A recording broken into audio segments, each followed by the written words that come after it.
नमस्कार दोस्तों। आज हम महात्मा फुले जी के सत्यशोधक समाज के ऊपर बात करेंगे। महात्मा फुले जी ने सत्यशोधक समाज की स्थापना क्यों की थी और उसके पीछे क्या उद्देश्य था, इसके ऊपर आज हम बात करेंगे। उससे पहले हम सत्यशोधक समाज का अर्थ जानते हैं।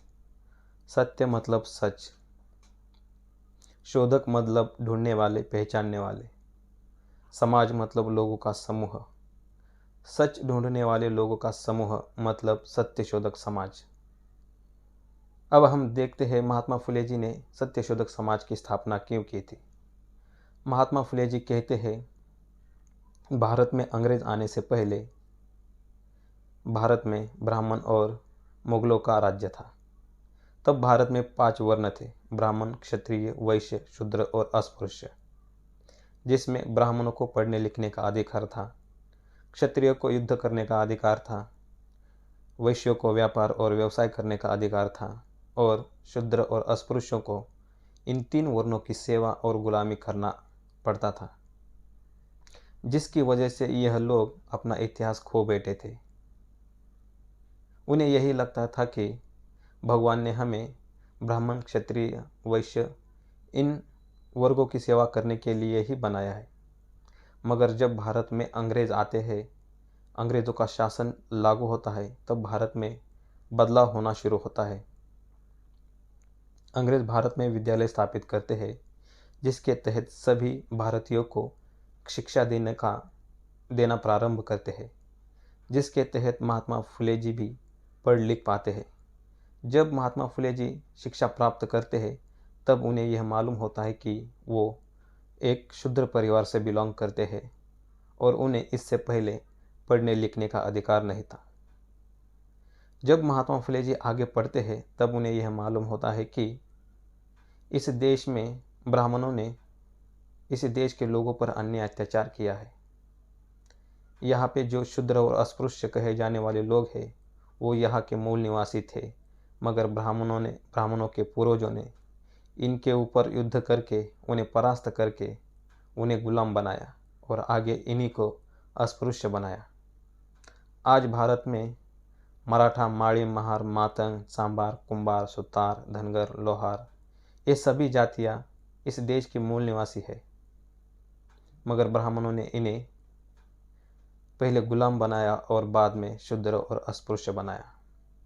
जब ये इतिहास महात्मा फुले जी पढ़ते हैं, जानते हैं, तब उसके बाद महात्मा फुले जी ये कहते हैं कि मैं इस ब्राह्मणवाद को जड़ से खत्म कर दूंगा और इनके पाखंडवाद को पूरे देशवासियों के सामने लाऊंगा कि किस तरह से इन ब्राह्मणों ने यहाँ के लोगों पे अन्य अत्याचार किया है, किस तरह से इन्होंने झूठे वेद ग्रंथ लिखकर यहाँ के लोगों को गुलाम बनाया है, किस तरह से इन्होंने झूठे देवी देवता बनाकर यहाँ के लोगों को अंधश्रद्धा में जकड़ कर रखा है, किस तरह से इन्होंने झूठे पूजा पाठ पढ़कर यहाँ के मासूम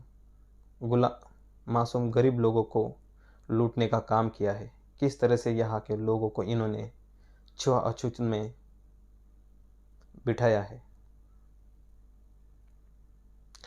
जिसकी वजह से आज यहाँ के मूल निवासी लोग एक दूसरे को तिरस्कार की नज़र से देखते हैं। ये आपस में ऊंच नीच को मानते हैं। ये सब ब्राह्मणों ने अपने फायदे के लिए किया। आगे महात्मा फुले जी ये कहते हैं कि मैं इस ब्राह्मणों के झूठे वेद और ग्रंथ को जड़ से उखाड़ दूंगा और यहाँ के मूल निवासियों को उनकी गुलामी से आज़ाद कर दूंगा, जिसके तहत महात्मा ज्योतिराव फुले जी 1773 में गुलामगिरी नाम एक किताब लिखते हैं, जिसमें ब्राह्मणों की बदमाशी पूरे देश के सामने लाते हैं। सिर्फ इस पर महात्मा फुले जी रुकते नहीं। आगे इसी साल में महात्मा फुले जी सत्यशोधक समाज की स्थापना करते हैं, ताकि इस देश के शूद्र और अस्पृश्य लोग संगठित हो और अपने भूतकाल में गहराई से झांक कर देखे और अपना इतिहास ढूंढे। और उनको उनका इतिहास मालूम हो कि वो कोई शूद्र और अस्पृश्य नहीं थे, बल्कि इस देश के भूमिपुत्र थे, राज्य करते थे, और उन्हें ही इस देश का राजा बनना है, ना कि बाहर से आए हुए लोगों को। तो आज हम देखते हैं कि किस तरह से महात्मा फुले जी ने इस सत्यशोधक समाज की स्थापना करके लोगों को इकट्ठा करने का काम किया, जिसके तहत आज हम देख सकते हैं लाखों करोड़ों लोग महात्मा फुले जी के बताए हुए रास्ते पर चल रहे हैं। और यही वजह थी और यही उद्देश्य था उनका कि यहाँ के शूद्र और अस्पृश्य लोग संगठित हो और इस देश में भाईचारे की तरह रहे, और इस देश में के अंधश्रद्धा, रूढ़ी परंपरा, पाखंडवाद, कर्मकांड, इसको जड़ से खत्म कर दे। ऐसा करने पर ही हमारा और हमारे इस देश का विकास हो सकता है।